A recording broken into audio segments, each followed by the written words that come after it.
Hi, Ava. Hey, Maya. I don't feel like going home. I don't feel like going home either. What are we gonna do? Let's just chill here. Are we allowed to? It's public property, isn't it? Guess what Megan wore to school today? OMG. There's Sergeant Be Safe. Let's get it on, baby.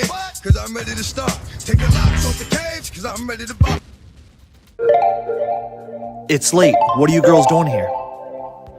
Are we in trouble? Trespassing, loitering and prowling, along with curfew violations, are a big deal. Thank you, but I'll take it from here, Captain Chaos.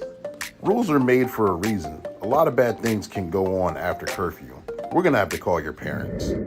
You girls must have snuck out, which is not good. Ladies, thank you for showing up in a timely manner. Just want to let you know, this will be a warning for them. They can't be out past curfew, especially on private property. Not only that, but they're also loitering and prowling. You two are able to take your daughters home. I know they'll get straightened out. You and Captain Chaos keep up the great work. Thank you, Sergeant Be Safe. We will straighten them out.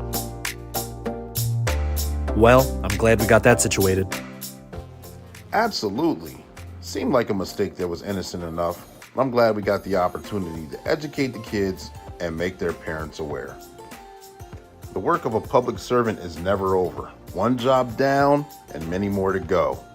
And that's your tip of the day. Get you on your way.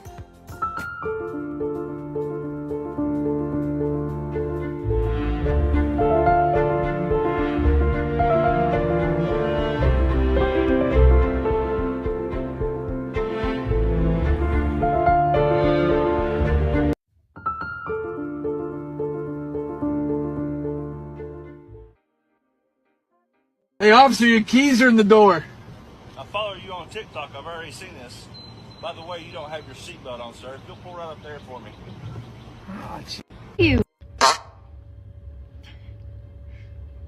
Oh no, please don't walk over here. Please don't. Oh, okay. Hi! How can I help you?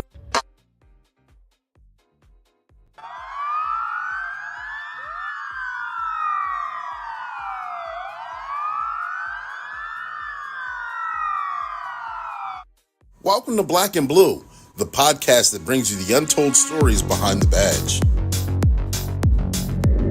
Every week at 7 p.m. Eastern Standard Time, we dive deep into the lives of our unsung heroes, the first responders and law enforcement officers who put their lives on the line to protect us all. So join us as we humanize the badge. We shed light on the incredible individuals who wear it proudly. From rookies just starting out on their journey to seasoned vets with years of experience, even retirees who continue to make a difference in their communities. Come with us and discover the trainings that mold us.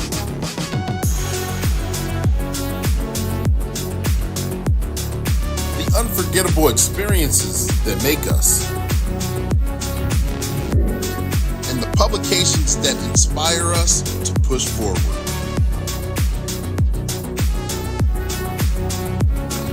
So buckle up and get ready to embark on a thrilling journey through the lives of those who protect and serve. This is the Heartbeat, Black and Blue.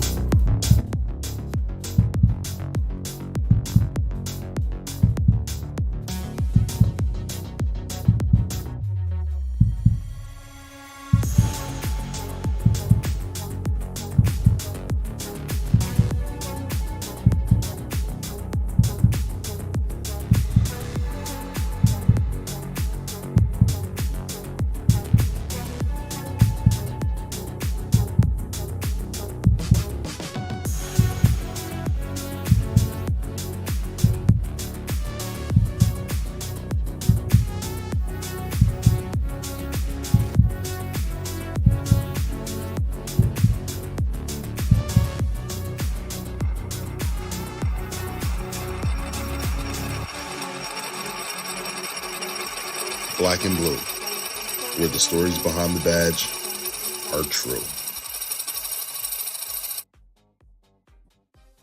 Good evening, ladies and gentlemen, boys and girls. Thank you guys for tuning in to another episode of Black and Blue. I am your host, I am Coach Clee. I'm Clee Tillman. I'm Clark Tent. I have so many different names on so many different platforms, but you guys know who I am. I'm your motivational speaker, your empowerment coach, and your author, and your favorite baker's favorite baker. Here joining you for another episode of Black and Blue, where we go live weekly at 7 p.m. Eastern Standard Time. And when we go live with the law enforcement or first responder official, whether they're rookie, seasoned, or retiree. And when we interview them, we talk about their training, experiences, and publication. And we got a special show lined up for you today. I know we're on a day where we don't normally go, but make sure you guys tune in. Make sure you guys hit that like button. Make sure you guys get those questions ready or those comments ready. Like I said, like you guys already know, we're streaming on 5 different platforms. One on LinkedIn, two on Facebook, and 2 on YouTube right now. And so therefore, I can't see who's on here. If you're looking for that shout out, you got to put your name and where you're from in the comment section,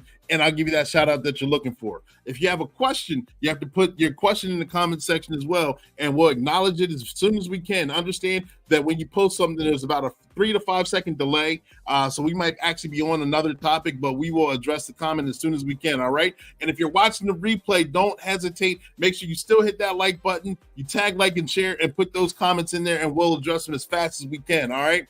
We got a lot of things going on. You saw the One Way Publishing is a sponsor of this platform right here. And you saw the cartoon Sergeant Be Safe playing right before this, before we got into the intro and got into the right now me speaking and getting tongue-tied all over myself. One Way Publishing is a publishing company that sponsors us, and they sponsor the Sergeant Be Safe cartoons as well. I've got a couple books behind me. I published 5 myself, and they also have a couple clients that publish their own book too. Their clients, their motto is they can turn a mere thought into a book that's bought, and they're not hesitating or slighting away from it. The 2 latest ones, let me get these banners up here properly. The 2 latest ones is Kay Childs. She got her poetry book, a book that she's been sitting on for over 25, 30 years, and she finally got published, made her dreams come true. And not only that, got a children's book, To Be So Tall. Sophia and Shayla Thompson, the mother-daughter duo, got to get their dreams coming true as well to produce their first children's book that is now, both of these books are breaking records right now.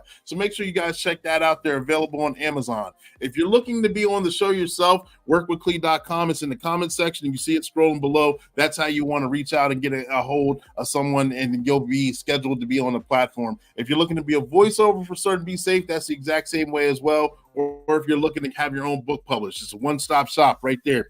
But without further ado, like I said, I'm Coach Clee. Clee standing for, and someone dubbed me this other name for continuing law enforcement edutainment. And we're edutaining each other through the voice of conversation, learning about one another. If you wanted to see how we humanize the badge or see exactly what law enforcement and first responders do, this is the platform that you need to be on. All right, ladies and gentlemen, boys and girls, I think I covered everything. Make sure you guys hit those likes. Like I said, we got a special guest. I'm going to introduce her here. She's got over 27 years in law enforcement. She's worked patrol. She's worked as a UC undercover for, believe it or not, human sex trafficking. And that's a hot topic right now across the nation. Many movies, if you've seen the movies that are coming out about it, if you've seen all the education that's coming out about it, we had a couple guests on here that discussed it as well. Most of you guys know that I was narcotics for a long time and also patrol, school resource, so many different areas. But one thing I did not do is for sex trafficking, child crimes, or any of those things. That is not my wheelhouse. So to actually get somebody on the show who's familiar with that is a wonderful thing.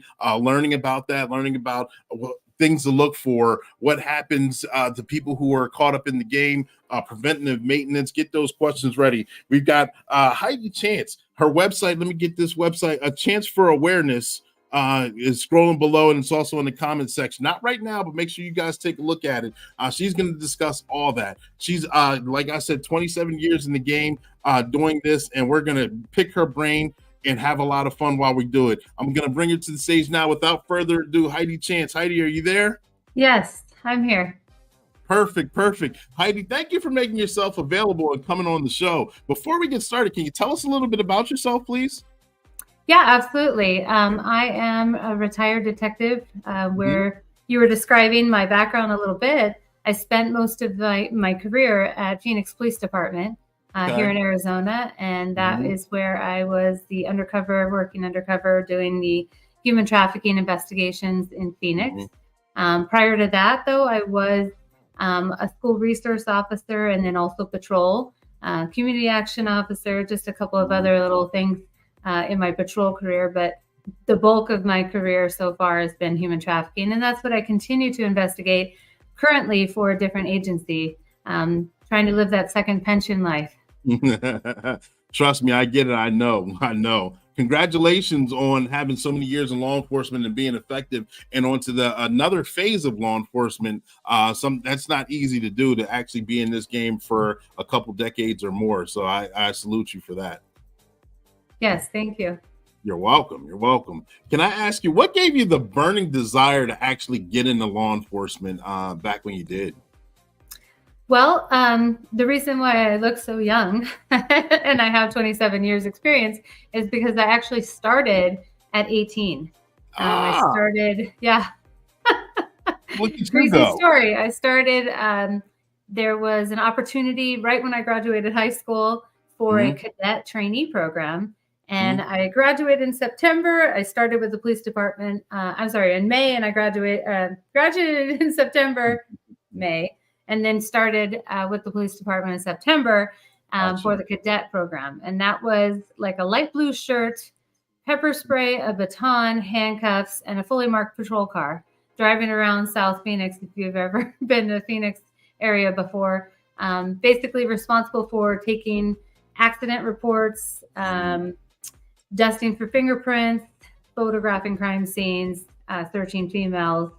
But obviously in a fully marked patrol car, I got flagged down quite a bit. And it was truly a situation of where is a cop when you need one. But it was definitely a learning experience, and it really helped me, decide that was the career I wanted to go forward and move on with. Gotcha. So those experiences actually led you to getting experiences with more in-depth patrol, and then like you said, school resource officer. What were those experiences like as you were coming up through the ranks and also through the profession itself? Yeah, so I went into the academy in 1998, and I had turned 21 3 weeks before I graduated. So I was a fresh 21-year-old out there doing patrol in West Phoenix area called Maryville Precinct, just second shift patrol. Then I spent 3 years, almost 4 years doing that.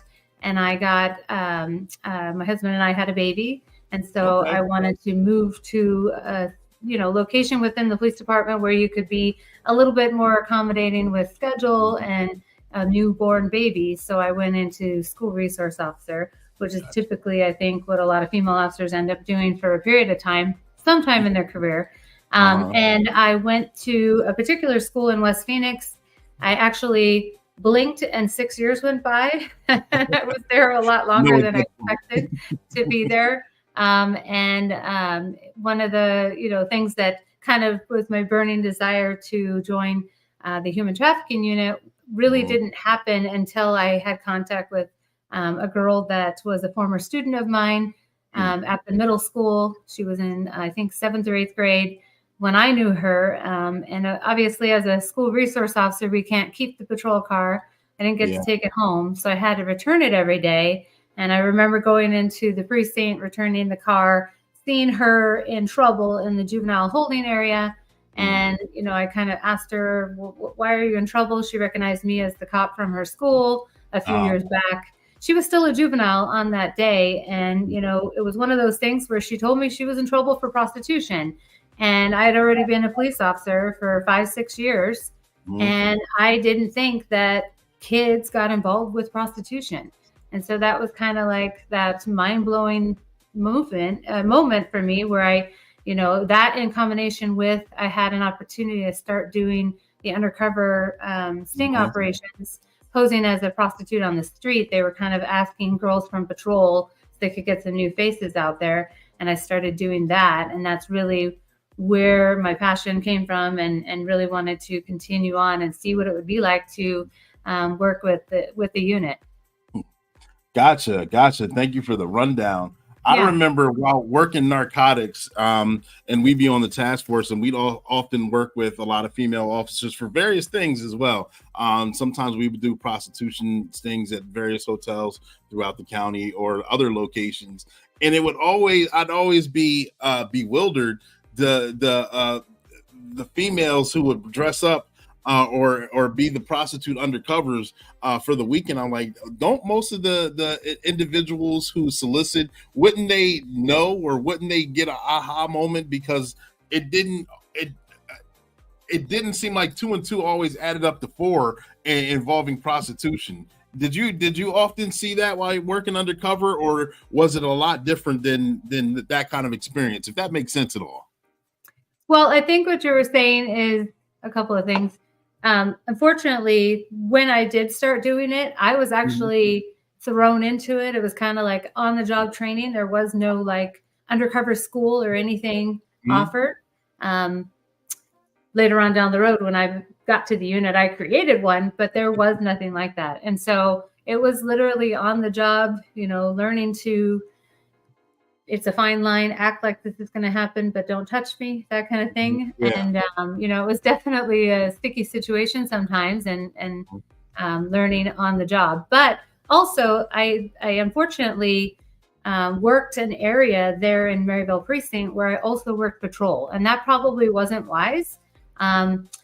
Early on, though, I realized I'm a blonde light bulb standing out there. I need to do things to change up what I look like. And so I think I'm one of the only girls that ever wore wigs, but I would throw on a brown wig, a red wig, a dark pink wig, just to change up what I look like, because I didn't want to get recognized, because I am working patrol in the same area, and that would be officer safety and super dangerous if I got recognized. Right. I can understand. That'd be very scary. And like you said, an officer safety issue while working at UC. Are there any experiences that you could share with us, a good, bad, or indifferent, just to kind of give us a glimpse into your world of while working undercover? Yeah, I mean, obviously it's exciting. It's a fun job to do. The purpose of it is to target sex buyers. And so we are posing as prostitutes to engage in a conversation where an offer or agreement for a sex act in exchange for compensation happens. And it is fun to do. It is, really fun to not be in uniform or have to, take radio calls, hanging out your whole shift. Of course, you have to write all these reports and book all these people sometimes. But we used to create like a challenge, like in the conversation, you had to say a word like pickle or banana or some funny word that if you, made it into a sentence and got it out, you would, get people to buy you lunch and things like that. I know that I once had a deal in literally 45 seconds. I went out from the hotel door, first vehicle that saw me flipped around and pulled up on me, and it was pretty simple and easy to do. So I might hold the record for 45 seconds for a deal, but it was definitely also tricky situations. I mean, you've got individuals that carry weapons, that are high on drugs, that are actually inebriated while driving, that try to touch you, try to hold on to you. You're standing outside the car. So it can be very dangerous as well. And for sure, later on, when we started engaging with traffickers, I have had traffickers, one of which that I had arrested, recognized me. And when he flipped around, I wasn't going to stick around to find out what he wanted to say to me or do to me. So I ran up the stairs, and he ended up getting pulled over, and he did have a gun in the car. So it is definitely dangerous for sure. Yeah. I mean, it's good to hear the fun and funny stories, but the ones that kind of make the hair on the back of your neck stand up, I'm glad it worked out where it was a good outcome on your behalf, you and your team, platoon, squad behalf, and you were able to apprehend that guy. So yeah.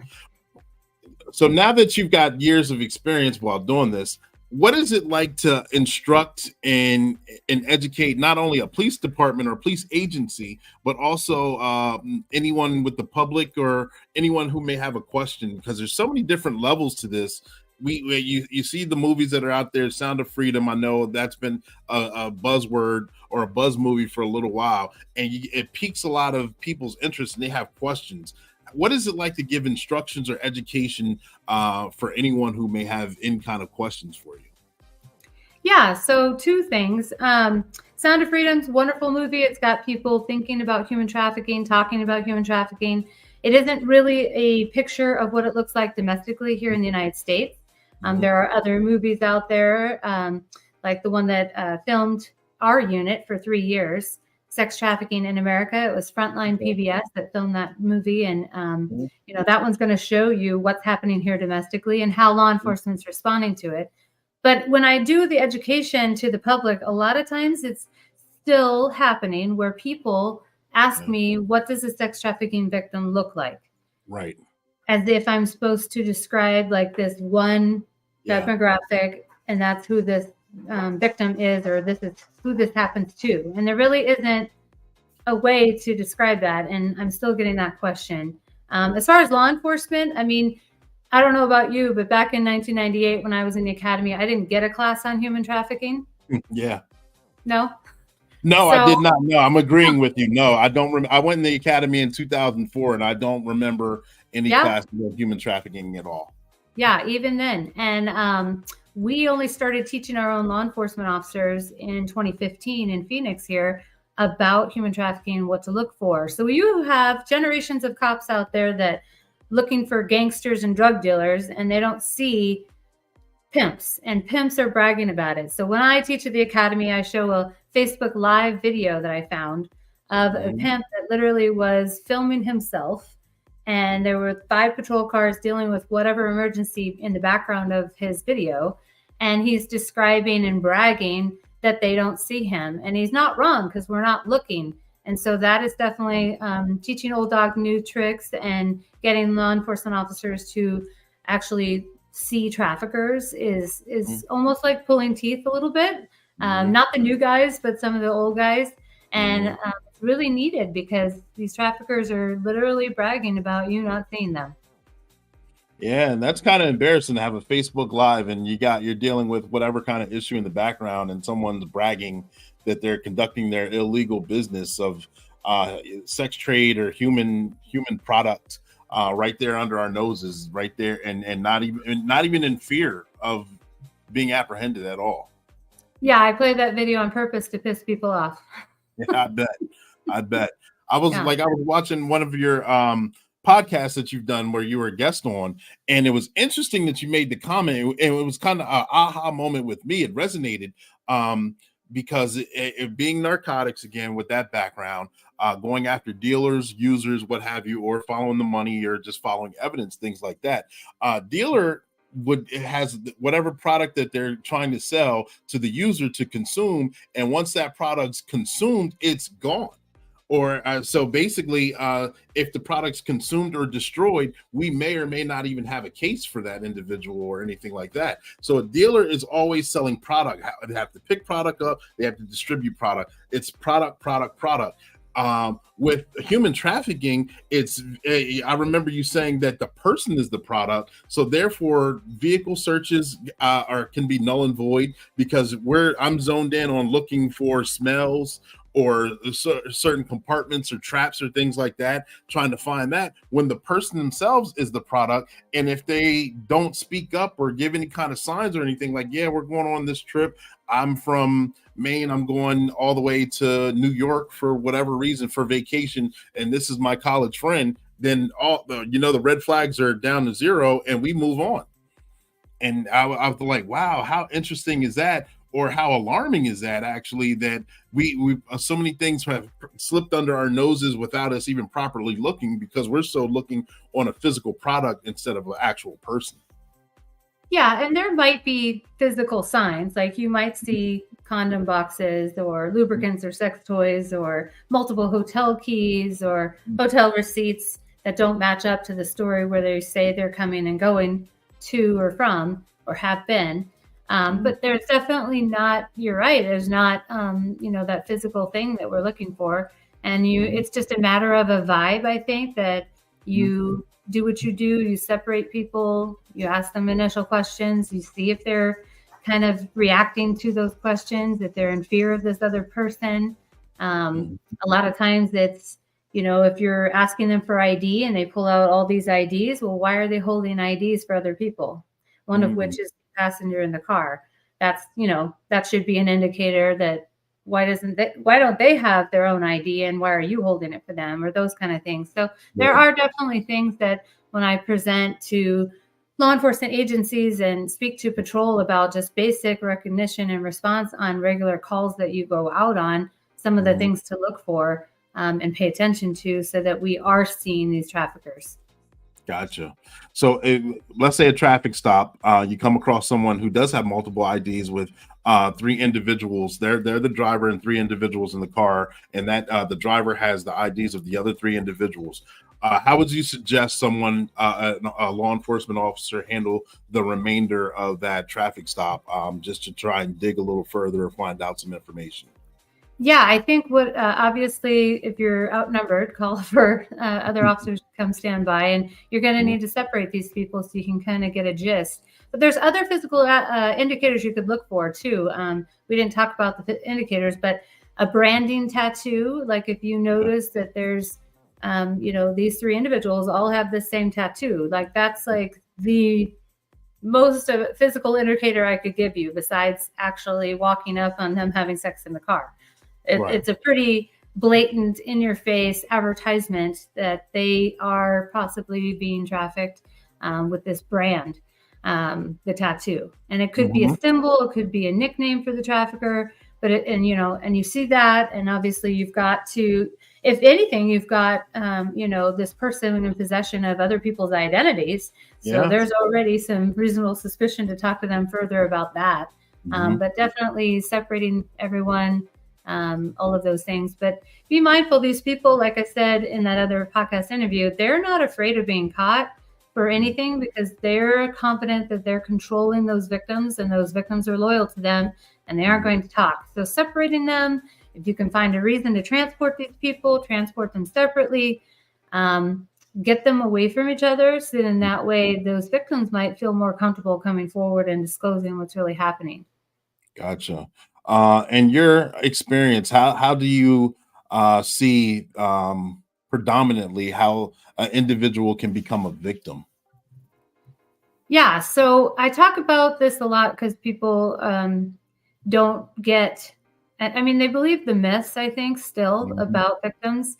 Like it's only the poor kids, or it's only the kids in child welfare or in foster care. But I mean, in the one case that I talk about a lot, it is literally 7 victims, 2 juveniles. The one victim, adult female, she was a Department of Corrections officer in her 40s, lost her job, became a stripper, met the guy who opened up his own little brothel out of his house and was prostituting her and exploiting her in her 40s. Yes, she's a vulnerable person. She lost her job. And so money probably was a thing for her as far as her vulnerability and her, maintaining her lifestyle.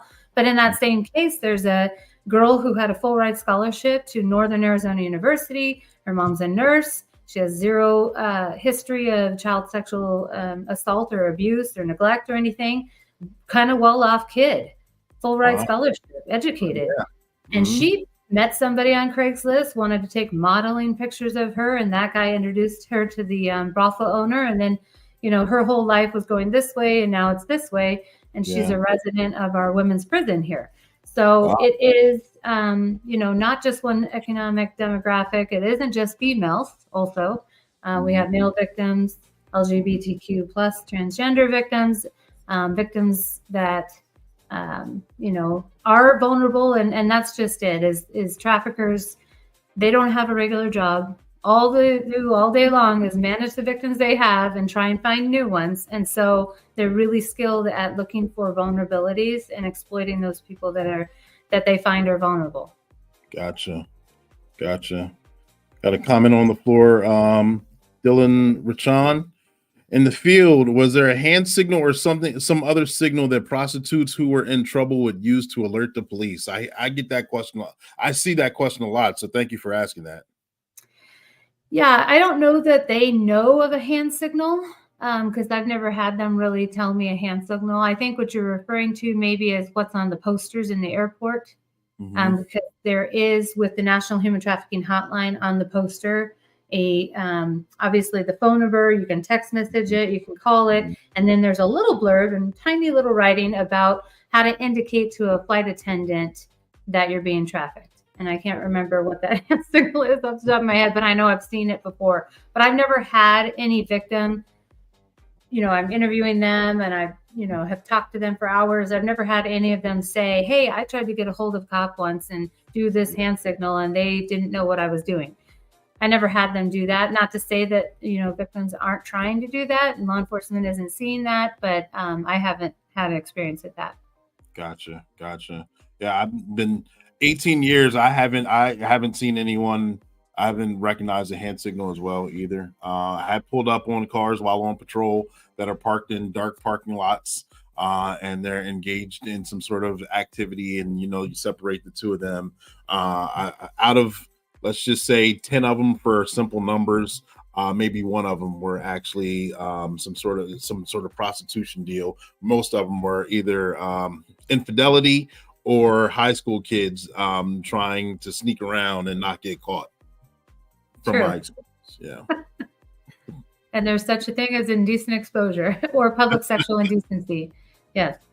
Yep. Stand by. We're going to pause for the call. Sergeant Be Safe is going to interrupt for a quick commercial break, and we're going to jump right back into this interview. So don't go anywhere, ladies and gentlemen. We'll be right back.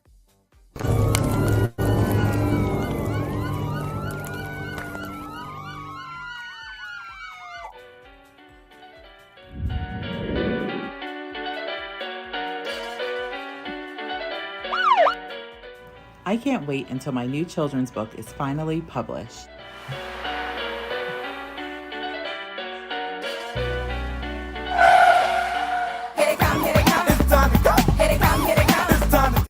Just riding along in my car, listening to music. Yeah, of course you are. And you're not looking in your rearview mirror either. OMG, is that Sergeant Be Safe behind me? Guess I should get out of the way. Oh my goodness! Pull over to the right and get out of the way! There's an emergency up ahead and I need to get there! Drivers, you should be operating your vehicle with your radio at a reasonable level. You should also be aware of your surroundings, including what's behind you. So when I come through with my flashing lights and siren, you can immediately get out the way and I can go help whoever's in danger or whatever emergency is happening. Those seconds that it takes for you to pull over are very valuable. Me and my friends need every second imaginable so we can properly serve you. So pull over to the right immediately when you see our lights and sirens so we can go save a life.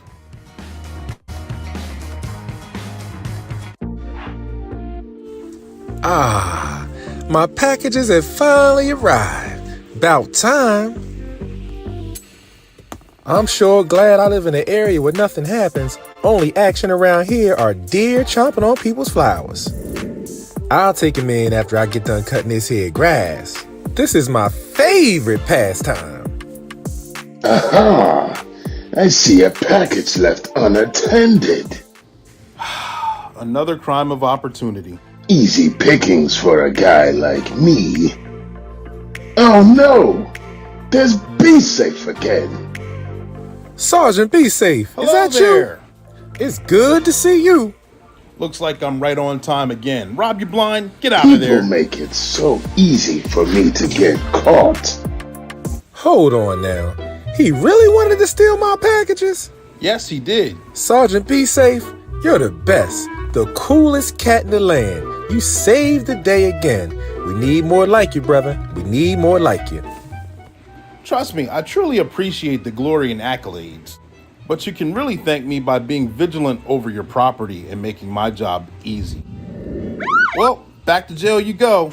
Ooh. Package thieves are the worst. Even if you can't get home in time, invest in a security camera so you can catch these thieves. And their next view will look like this. Trust me, this isn't a good view. These seats aren't made for comfort, they're made to transport. Kids, this is one seat you don't want to sit in. Just imagine what your parents would think. Ooh. and this is Sergeant Be Safe giving you another tip of the day to get you on your way.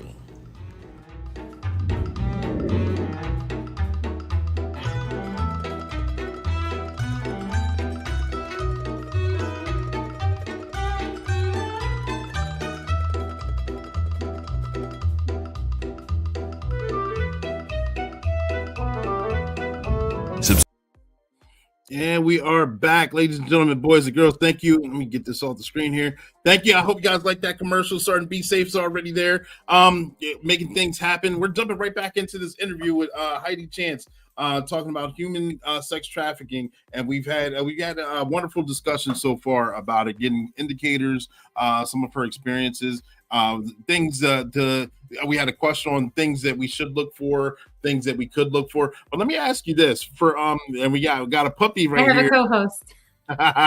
There we go. How are you?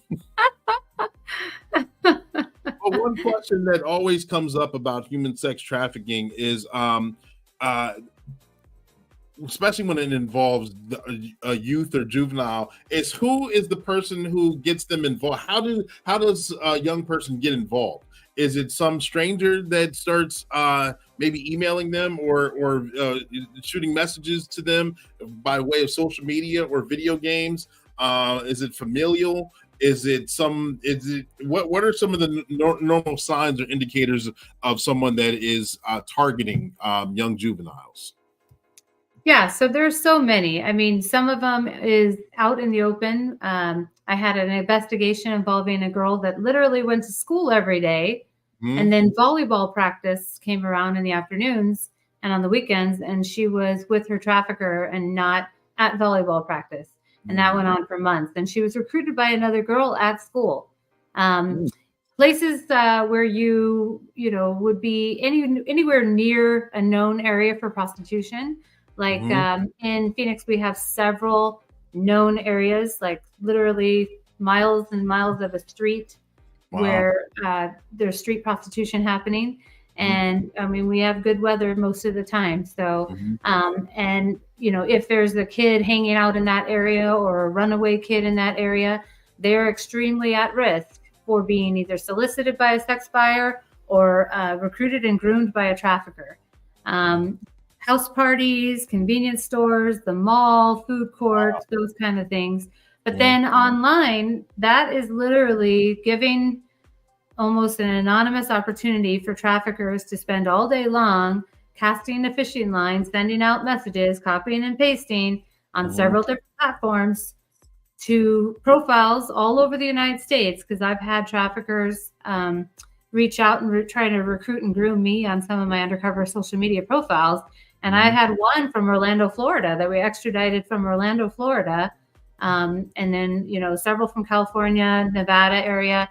They're unbiased as far as it's not just local, is my point. And they're just sending these messages all day long. It is really a situation where, unfortunately, our youth believe YouTube University, and they think that they can be Instagram famous if they leave their profile open to the public. And that's literally an open door for not only traffickers and sex buyers, but child predators also to walk right into your house, into your child's bedroom, and engage with your child without you knowing. And that is happening all day long, every day. Wow. What kind of tips would you give parents that are watching right now and that are just kind of having an aha moment, believing that, are their kids that this kind of thing happens over there to somebody else, that this doesn't happen in my household, or this wouldn't happen with my child would immediately come to me because the red flags would go off and they would know? Well, only if you have those conversations earlier with them. Don't think that because they're, going to school every day and not being influenced by other people. They're definitely being influenced by other people. Some tips as far as I am aware, obviously, have the conversations earlier than you think. The national average when I first started investigating this crime was 15. It is now 13, and it's inching closer and closer to 12, 11 years old of a person entering into the life of sex trafficking if they are successfully lured away. And so having the conversation earlier, Talk to your kids about strangers that are trying to encourage them to delete conversations or encourage them to create a secret profile that you, mom and dad, don't know about, or encouraging them to speak in a code using, a safe word or an indicator through an emoji of some kind that the parents walked in, or those kind of things. But also for me in the sex trafficking realm, when these kids are lured away, the isolation and keeping them away from family and friends is so important to the trafficker, making them completely dependent on the trafficker. So they try and remove them from the familiar. So they're going to take them to another state. And imagine being 13 years old, you have no ID, you ran away, you probably don't have the phone that you originally ran away with because the trafficker took it. And so they gave you this phone that you're supposed to communicate with buyers on. You don't have any phone numbers saved in the contacts list. Yeah. What 13-year-old remembers or has their parents' phone number memorized anymore these days? Yeah. And you can't talk to the police because this trafficker is filling your head with the idea, and he's not half wrong, that the cops are just going to arrest you because you've been committing a crime of prostitution. So what are you going to do? You're going to stay in that situation until you can find home, because you can't get on a plane, you can't get on a bus, you have no ID, you know what I mean? All of those things. So it's very, very concerning that if we don't have these conversations early on and it gets to that point, we've already lost. We've got to have, as parents, you've got to step up. We've got technology now that we didn't have before.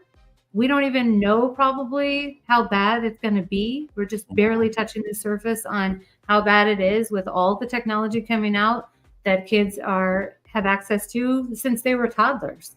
Yeah. And they're very familiar with it. I had an investigation involving an officer's daughter who, cops, we have rules. He put his foot, took her phone away. He shut off the internet at the house. She was able to figure out how to use an iPod and get on the internet at a Starbucks to communicate with a guy who was trying to encourage her to run away from home. So, yeah. And it's one of those where she lives with her dad as an officer. It is very scary. We need to be vigilant. Parents need to be on the up and up with all these new apps out there. Even the ones that the schools are suggesting, like at the beginning of the school year, Saturn app was suggested by the schools as a way to communicate with teachers and other peers. And I could create a Saturn app profile right now. There's no protections. And then I have a whole pool of kids I could talk to. Yeah. So the only way to keep vigilant is parents need to learn and continue to learn on a regular basis all these new apps. And two places that I would suggest they learn that is the two companies that create devices, a cell phone that looks like a smartphone and an Apple Watch, and that is Bark Technologies or Gab, G-A-B-B, Gab Wireless. Okay. And if you use Chance for awareness for both, you can get a discount. But the point is they have a blog. Both of those companies have a monthly blog. They post information about these apps that pop up out of nowhere every day. They rate the apps as far as the danger of the usage of a juvenile and how easy a predator can access the app and create a profile and engage with your kid. Wow. And so you have to be educated as a parent these days. It's just non-negotiable. Gotcha. That's a bunch of good information. So in hearing all this bad news, there actually is hope. There are agencies or apps or businesses that are looking to help prevent this and help combat this epidemic that's going on. You said Bark and Gab again. Can you repeat those, please? Yeah. So Bark, B-A-R-K Technology, and then Gab, G-A-B-B Wireless, Gab Wireless. Okay. And those two companies create devices for parents because, I have parents ask me all the time, well, what age is appropriate to give my kid a phone? I mean, I know that other kids in the class probably have phones. So at least if you're going to give them a phone, give them one that looks like the other phones, but it doesn't have the ability to get on the internet.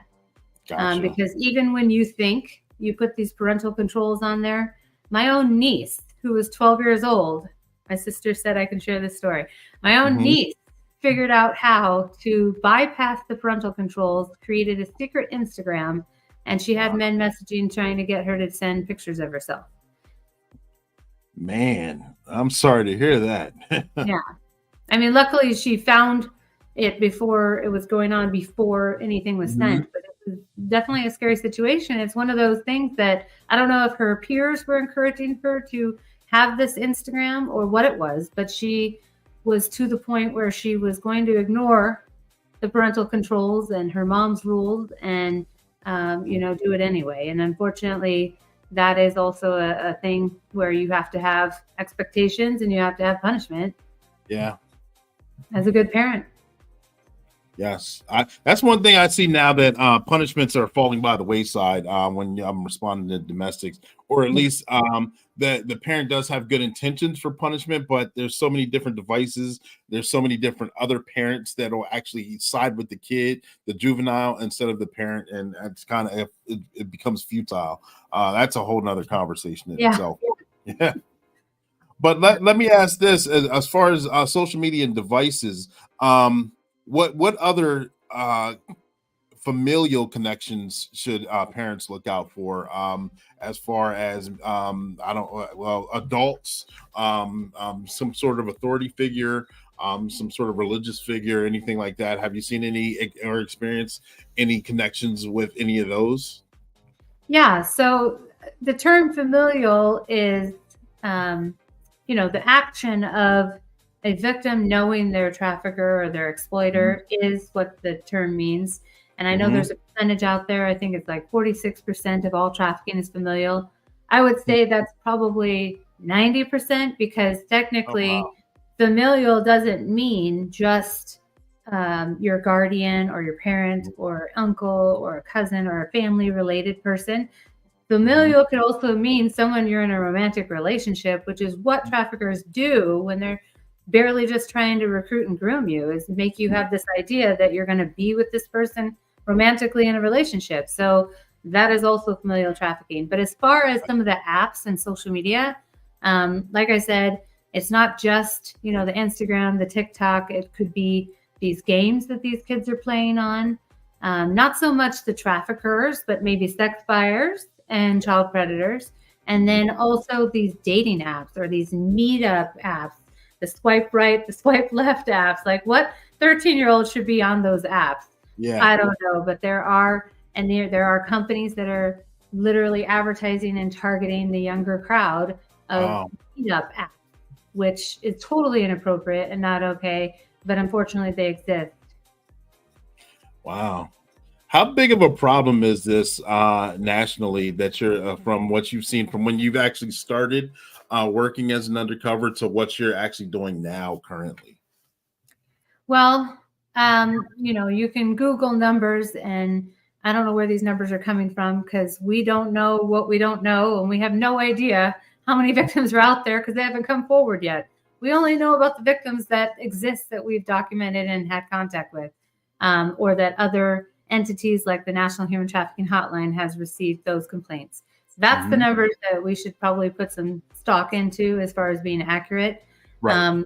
As far as the growth of it, I definitely think it's exploding. It used to be where it was tied with illegal arms trade, and I think it's inching more closer to criminal organization. The top criminal organization is drug trafficking, and I think human trafficking is coming up there to tie with drug trafficking. And that's a situation where, drug dealers and gangsters see how it's more profitable, and you don't get caught, like we discussed earlier. It's more profitable to traffic a person over and over and over again. And we do have a situation where, things have changed. You've got pimps that used to be territorial and would shoot at each other and kill each other over, the area that they were working their victims.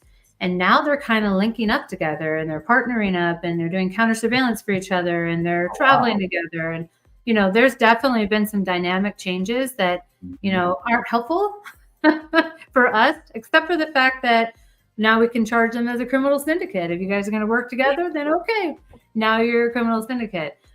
We've also evolved to, instead of having cases be based on just a victim, I've had several cases where I've done all this work, search warrants, cell phone footage. We're ready to go to trial. And then all of a sudden we received this letter from a random attorney saying that I encouraged this victim to say those things, that the trafficker was not the bad guy that we're saying he is, that the victim felt scared or intimidated by me, and that's why she said what she said. And it's one of those things where I lose the whole case because they changed their mind on prosecution, and that happens all the time. Also because it takes 1, 2, 3, 5 years to go to trial for some of these cases. But it's definitely a lot of things against us. But what we can do is evolve and go after these traffickers.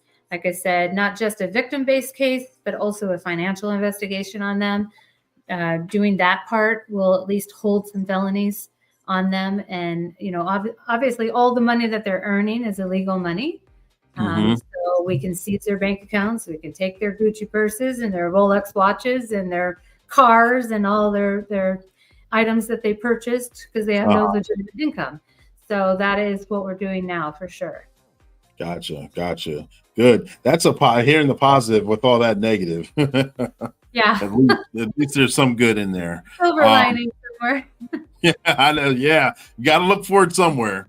But I want to talk about the case I think you worked that you're aware of or had parts of where someone was sentenced to 400 and some odd years working some sort of human trafficking organization. Can you tell us about that a little bit?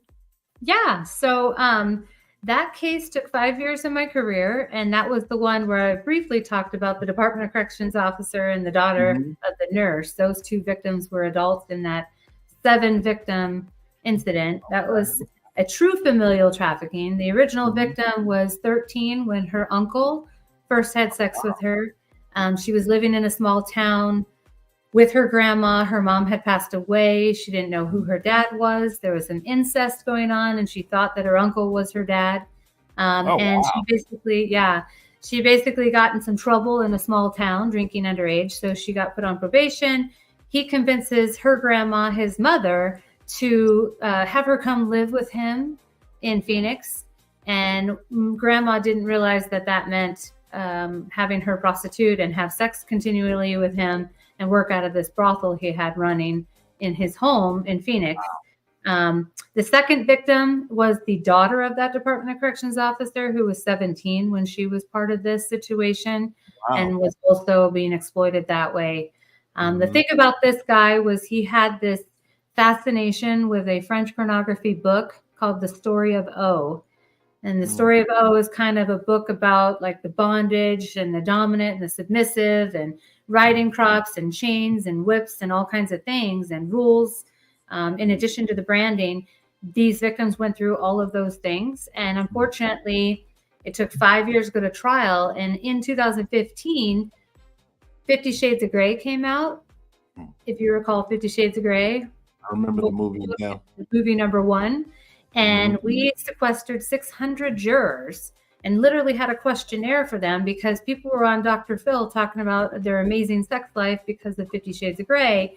But the things that these victims went through, being whooped with riding crops and chained up and things, that's not fantasy. That was not okay. And that's what they went through, not for the purpose of, amazing sex life and a movie. This was real life for these victims, and it was all exploitation.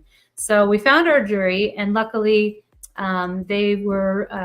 this trial went on for 7 months. I testified 11 times. The main victim testified for 18 days against her uncle.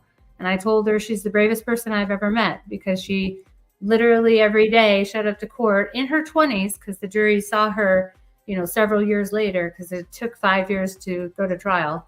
It was a success, and he was found guilty on 101 out of 105 counts and sentenced to 493.5 years. So it was a record at the time. I don't know if anyone surpassed that yet, but he deserves every second that he sits in prison. Wow. See, that's why I wanted to ask that one, that question, just from all the negative that we've had or perceived negative. I mean, it's still educational and awareness that is needed to actually hear a story that had a more positive outcome from a tragic situation, a tragic incident itself. Yeah, I present on that case frequently to both the community because I want them to understand that I have an ulterior motive when I present to the community. I am presenting to potential jurors, and I want these jurors to recognize this entire dynamic of this lifestyle. I might be describing this person as a victim, but yet their perception of the victim was they have to be handcuffed to a bed or locked in a bedroom somewhere. And I'm saying they're freely walking down the side of the road with a phone in their hand, but they're not free to leave.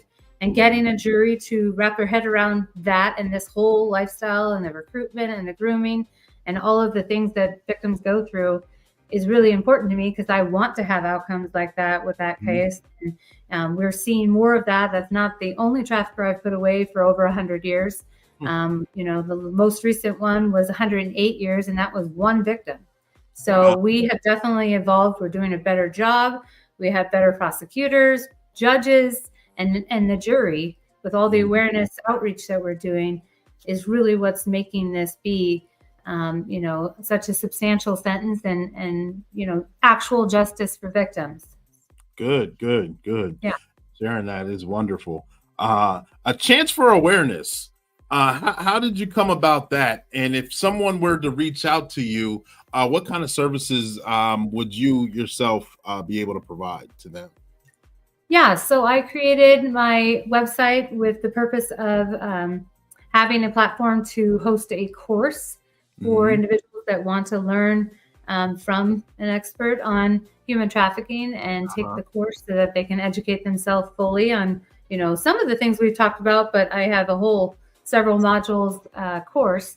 And then I also have a goal to break into the public speaking scene and have, organizations, not even just law enforcement, but companies. Like I want to find somebody with Airbnb and VVRO because Super Bowl's this weekend. And wouldn't you know, traffickers are renting short-term rental houses. Wow, yeah. Sometimes they're turning those into houses of prostitution.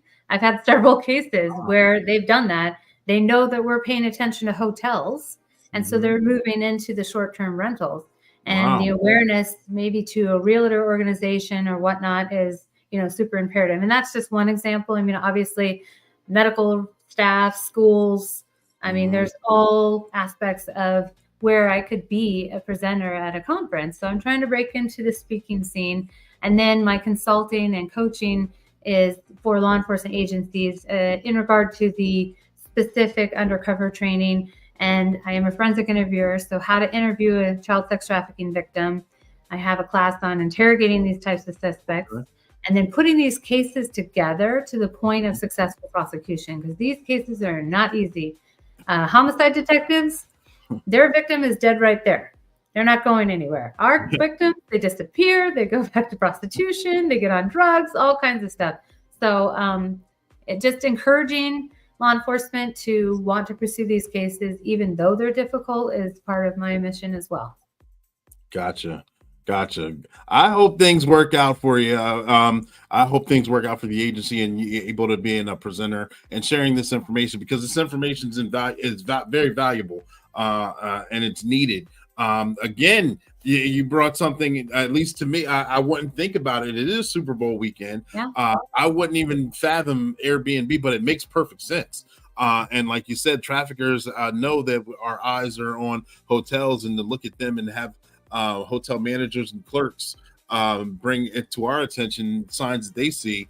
But an Airbnb, that would be totally different. You would think someone, I'm going to Arizona, or not Arizona, to Las Vegas for the Super Bowl. I'm getting Airbnb because me and a group of my friends, we just want to enjoy the Super Bowl, having the be in the area, enjoy the Super Bowl, having a bunch of parties or whatever, and not knowing that anything criminal is even taking place, because, I mean, you can guise it as if it's a legit kind of getaway trip. Yes, and if they don't know, what's going on, what to look for, some of the things that, even the neighbors might complain about, and then how to get this person out of their house. That's all, stuff that, I'd really like to break into that scene and educate on. Gotcha.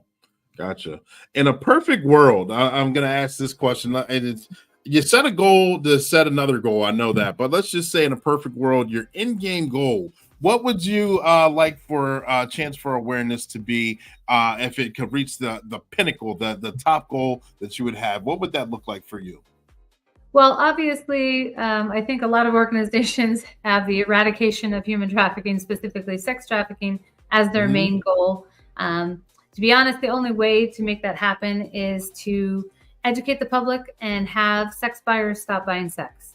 Right.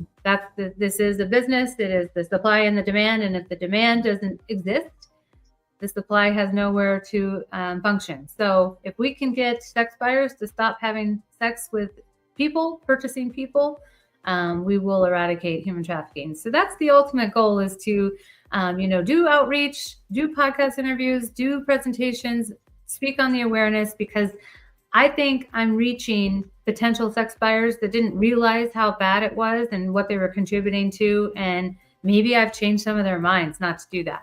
And that would be like the ultimate thing. Yep. I think you're doing a good job as well. Just working in law enforcement myself for so many years, I've learned things just from our conversation here. So I appreciate that. Thank you very much. Through the course of conversation, I may have forgot to ask a question, or I may have jogged your memory on something that you wanted to touch on.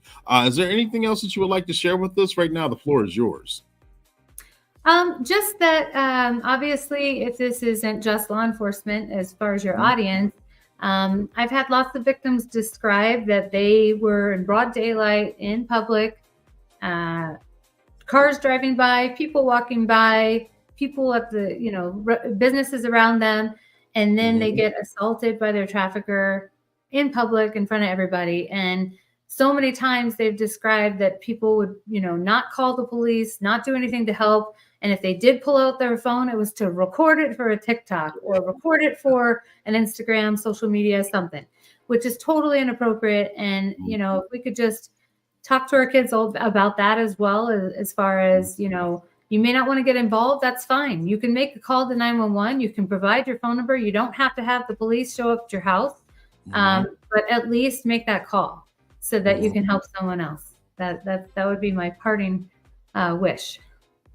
Perfect. Heidi, thank you for making yourself available and sharing this information. This information is very, again, I keep saying it, but it is very valuable for us old guys like myself, or brand new parents, or any kind of rookie officer that may be looking, or any kind of high school kid that may be looking just for information, awareness, or education. Yeah, you're absolutely welcome. I'm glad to be here. Perfect. And again, ladies and gentlemen, boys and girls, I know we're kind of on an off day, so if you're watching the replay and you do have questions, please feel free to put those questions in the comment, and I will make sure I can address them. If I can, I will make sure that I pass it on to Heidi, where she can address them more coming from an expert, actually being involved in this realm of law enforcement. So don't be bashful, ladies and gentlemen, boys and girls. Again, Thank you guys for tuning in. This is Black and Blue. We go live weekly at 7 p.m. Eastern Standard Time. Again, I told you we were going to have a great show today. And again, Heidi, I appreciate you making yourself available for sharing this information. This is good information. Make sure you guys tag, like, share, get this information out there. We're going to continue on the month of February. We have an all-star lineup. We're going live again next week. I got a special person coming to the stage. I'm not going to tell you who they are because I got to leave you with a cliffhanger so you guys can tune in again next week with your questions and comments getting ready. Heidi, do you have one more thing that you want to say before we log off here? No, just thank you so much for having me and interest in helping to share the awareness on your platform. This is great. Yes, thank you. Thank you for being available again. Ladies and gentlemen, boys and girls, this is Coach Clay, your motivational speaker, your empowerment coach, your author, and your favorite baker's favorite baker, saying 10-4 over and out. We love you guys. Take care. We'll see you next week. Bye.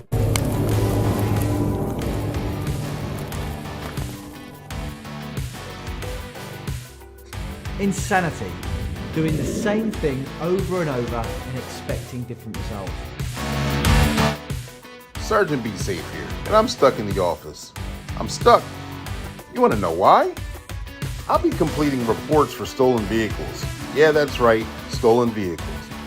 I tell people all the time to lock their doors and put away their valuables. However, this continues to happen. Do you know that about approximately 95% of all auto thefts can be prevented? Here, let's go for a walk and I'll show you a few examples.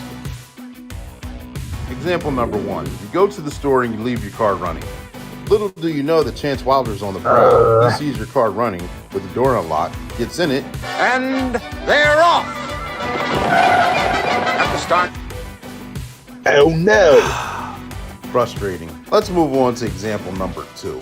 You're at home and the car's parked for the day. But you feel safe and secure and believe this could never happen to me. And there's Rob You Blind going from car to car. Just got caught though. Poopa, be safe. Hands up.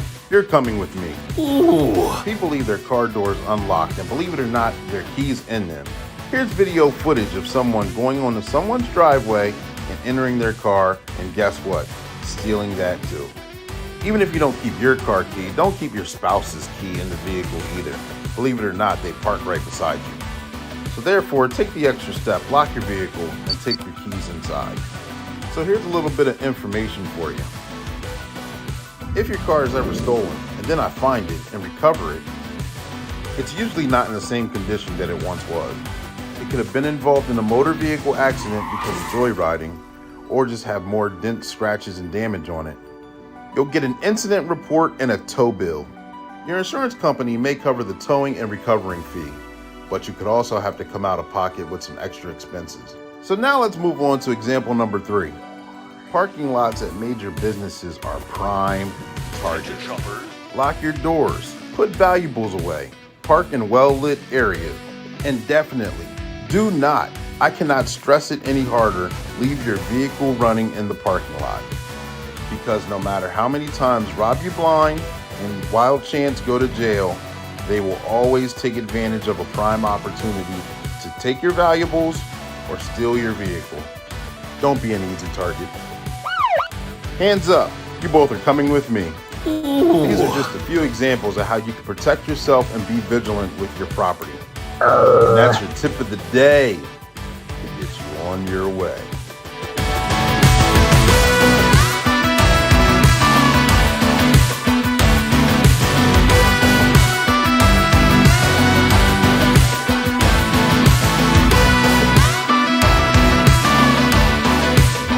Subscribe now. I'm not a bad cop. I never once said you were. It would be real simple if the problem was bad cops. It ain't.